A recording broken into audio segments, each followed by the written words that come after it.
saja, masih terbuka RJ untuk Roy CS dengan perbedaan pasal dan klaster?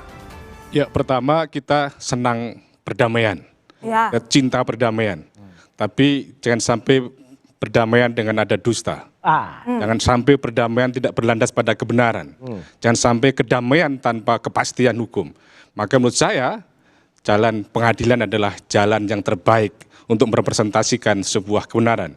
Saya kira Mas Roy, Bang Rismond, dan Dr. Tifa sulit untuk terwujud RJ. Karena memang berkomitmen untuk menuju ke pengadilan. Tapi pada sisi yang lain, apa? Kenapa sulit? Karena memang satu alasannya sulit tercapai kesepakatan. Sulit untuk saling memaafkan, sulit tercapai perdamaian, dan ancaman hukumannya juga di atas 5 tahun, dan banyak teknis yang kemudian menjadi kendala. Dan komitmennya adalah membawa ini untuk mengungkap kebenaran secara terbuka, ada sebuah rekonstruksi fakta berdasarkan alat bukti yang didukung dengan barang bukti. Saya mengutip Bang Jenderal tadi, Pak Jenderal tadi, bahwa ini jadi laboratorium hukum bagi bangsa Indonesia. Dari KIP tadi ada pembelajaran yang menarik, bagaimana ke depan verifikasi diganti dengan autentifikasi. Jadi itu yang betulnya kita kapitalisasi dalam proses perkara ini menjadi lebih baik bangsa dan negara ini. Oke, jadi Mas Roy, dengan adanya SP3, apakah Anda melihat memang proses pembuktian organisasi palsu sengaja untuk dibatasi, sengaja untuk dihalangi? Sekali lagi, kalau saya tetap menghormati ya apa yang dilakukan oleh Damai Hairul Lubis dan Bang Egy. Karena bahkan siang hari tadi Bang Egy Sujana itu masih WA ke saya, Japri. Silahkan terus berjuang, brother Roy. Jadi saya jawab siap. Tapi saya sekali lagi tetap mempertanyakan. Karena dalam surat SP3 itu loncat ini. Dari poin K sampai dengan L itu loncat. Sayang tidak bisa tampil ya. Tapi ini jangan ada dusta di antara kita. Karena ini dari surat pemberitahuan dimulai penyidikan K, poinnya 14 Juli. Tiba-tiba loncat ke L, surat ketetapan tentang penghentian Januari. Ini kan aneh banget, harusnya ada seperti tadi kata Jenderal Susno, harus ada dasar-dasar RJ, harus ada kemudian tuh kedua belah pihak tanda tangan, dan itu harus dilakukan di Polda Metro Jaya. Lagi tadi Prof tadi Isparji benar banget. Jadi kalau di atas 5 tahun nggak bisa di RJ. Apa yang diancamkan ke klaster 1 itu pasal 160 di Undang-Undang 1 tahun 46 undang yang lama itu di atas 5 tahun. Itu 6 tahun jadi nggak bisa di RJ. Jadi harusnya persoalan nggak bisa pendek. Gitu loh, harus bisa dibikin panjang gitu loh persoalannya. Harus jadi, bisa dibikin panjang, Jadi persoalan ini nggak bisa kemudian gitu aja. Harus bisa kemudian tidak bisa dipisah-pisah. Ini harus bisa dioplos. Nah kayak BBM ini. BBM itu harus bisa dioplos. Nggak bisa. Jadi persoalannya harus bisa panjang. Gitu. Jangan pendek. Gitu loh. Luar biasa. Kesimpulannya beliau walaupun setuju itu ngambang, anomali. Enggak. Dari bahasa ini seolah-olah saya ancamannya 6 tahun nggak bisa RJ. Iya. Gitu. Oke ya. Pertama saya adalah penyidik memberikan. Jadi harus panjang. Saya sudah berusaha berjuang untuk meyakinkan dengan dasar hukum, bukan intuitif. Ya kan? Bukan subjektif, tapi saya menunjuk asas legalitas. Oke? Dan itu saya sampaikan. Nah, kalau keberatan soal itu, permasalahan di sini, tingkat penyidikan ini belum, pasal 361, Pak. Itu memakai undang-undang baru. Oke. Nah, undang baru itu berapa tahun? Dan itu bukan kategori masalah hukum kalau dalam KUHP itu masalah ancaman hukum. Tapi bukan perkosaan, bukan pembunuhan, bukan korupsi. Itu tidak termasuk kategori saya. Nanti undang orang yang ngomong itu saya tahu. Kita debat di sini. Bang Rismond, sudah ada SP3 kepada klaster kedua. Kira-kira apakah Anda yakin bersama Mas Roy, Dr. Tifa memenangkan Roy CS pengadilan? Tak mau. Ya. Roy CS tak mau. Mau asal Pak Jokowinya yang minta maaf pada rakyat. Ya kan? Sebenarnya dengan ditampilkannya transkrip nilai yang nggak ada tanda tangan dekan, pembantu dekan oleh Dirtipidum itu, sebenarnya itu saya kira sinyal dari polisi udahlah Pak.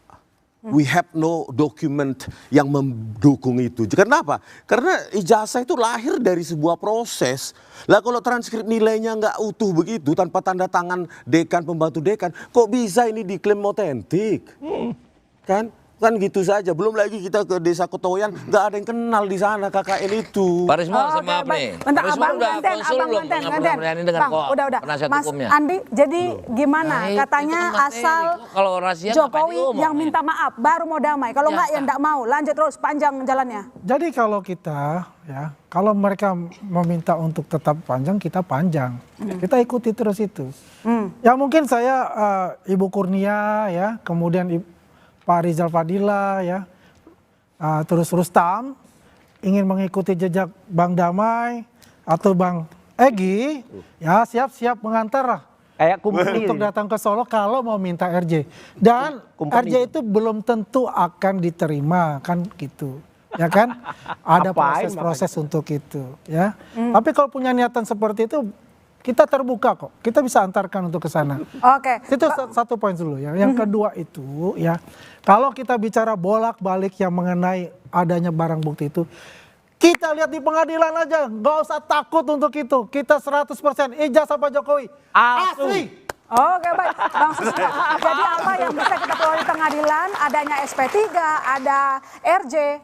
Oke, malam ini adalah malam yang paling bagus sesuai judul Bola Liar. Sekarang kita ciutkan, bola liar tuh digiring kan.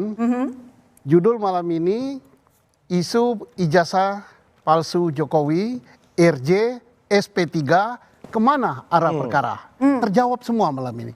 RJ sudah terjawab bahwa memang RJ itu sah secara hukum dan polisi tidak salah. RJ ada dasarnya yaitu kesepakatan dan diakui sudah ditandatangani.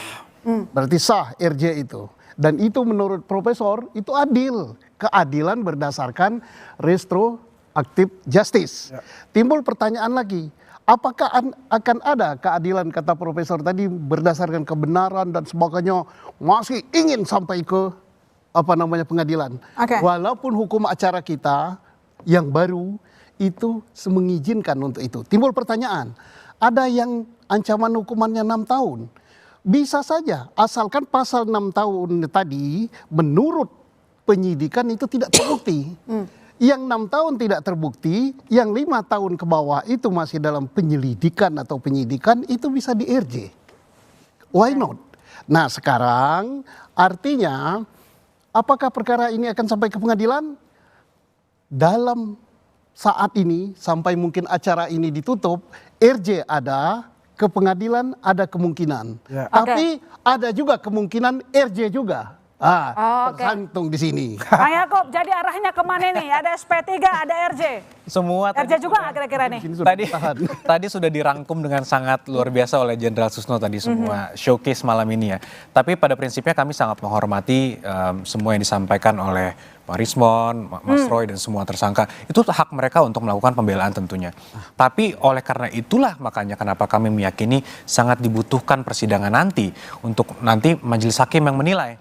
Karena tanpa itu klien kami tentunya tidak dapat mendapatkan kepastian hukum dan keadilan. Dan dari awal kami melapor, kami sudah sampaikan dengan clear bahwa Pak Jokowi, the moment Pak Jokowi masuk ke Polda, masuk SPKT lapor, Pak Jokowi siap untuk hadir di pengadilan. Oke, baik. Pak Alamsyah, jadi nanti pengadilan apa yang bisa dibuka, apa yang bisa didengarkan oleh publik, informasi publik? Kalau pengadilan semua ya terbuka ya. Apa aja kalau terkait dengan salinan? Kalau dengan salinan nanti kan kita akan Ijazah. dengar bahwa dari salinan itu dilihat apakah sinkron dengan yang asli. Yang jauh lebih penting sebenarnya apakah otentikasi itu kemudian valid. Ya. Ya, seperti yang pernah saya sampaikan di sini juga. Nanti kita akan dengar perdebatan di situ Oke. apakah carbon datingnya clear, apakah ink datingnya clear, terus apakah semuanya itu memang identik. Oke. Saya bukan orang yang terlalu percaya kalau cuma tanda tangan, kadang-kadang agak berubah kalau tanda tangan. Jadi layak nggak kira-kira ijazah asli Jokowi nanti diungkap di pengadilan? Diperlihatkan? Kalau sudah di pengadilan nggak ada yang bisa menghambat kalau hakim bilang bukan. Oke, baik, baik. Ya, jadi saya kira kita tunggu aja lah nanti ya. Nah, tadi udah, ngomong apa singkat aja, tapi tadi udah motong soalnya. Pak Roy itu mencegah dirinya sendiri RJ. Jadi penasihat hukum itu saya perlu nasihati. Dia mengancam Pak Roy tidak bisa RJ berarti. Bukan masalah itu. Yang penting karena ada yang takut nanti di pengadilan. Kita Oke. buktikan ijazahnya Kita apa. tunggu faktanya di pengadilan. Dengan demikian, terima kasih Bapak-Bapak telah bergabung. Ibu Liar, saya masih kita dengan pamit. Sampai jumpa minggu depan.